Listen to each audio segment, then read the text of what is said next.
கள்ளக்குறிச்சியில் 200 சவரன் நகையானது கொள்ளையடிக்கப்பட்டிருக்கிறது. கள்ளக்குறிச்சி மாவட்டம் சங்கராபுரம் அருகே வீட்டில் உள்ளவர்களை கட்டி போட்டு 200 சவரன் நகை கொள்ளையடிக்கப்பட்டிருக்கிறது. இது பற்றிய விரிவான விவரங்களோடு இணைக்கிறார் செய்தியாளர் ஹரிபிரசாத். ஹரிபிரசாத், விவரங்கள். அதாவது கள்ளக்குறிச்சி மாவட்டம் சங்கராபுரம் அருகே உள்ள கடுவனூர் கிராமத்தில் வசித்து வருபவர் கேசரிவர்மன். இவர் வெளிநாட்டில் இன்ஜினியராக பணியாற்றி வருகின்றார்.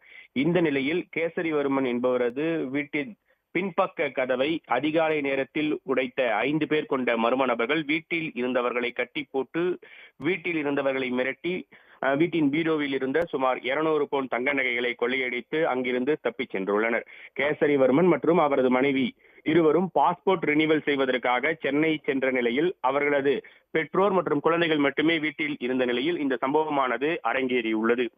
வரும் 7ஆம் தேதியன்று கேசரிவர்மன் தனது மகளுக்கு மஞ்சள் நீராட்டு விழா வைப்பதற்காக வீட்டில் தங்க நகைகளை வைத்திருந்த நிலையில் இன்று அதிகாலையில் வீட்டிற்குள் புகுந்த அந்த மர்ம நபர்கள் அவர்கள் வீட்டில் இருந்தவர்களை கட்டி போட்டு வீட்டில் இருந்த 200 பவுன் தங்க நகைகளை கொள்ளையடித்து சென்ற சம்பவம் பெரும் பரபரப்பை ஏற்படுத்தியுள்ள நிலையில் இந்த சம்பவம் தொடர்பாக சம்பவ இடத்தில் நேரடியாக போலீசார் விசாரணை மேற்கொண்டு வருகின்றனர். தொடர்ந்து மோப்ப நாய் மற்றும் கைரேகை நிபுணர்கள் உதவியுடன் விசாரணையானது தீவிரப்படுத்தப்பட்டுள்ளது.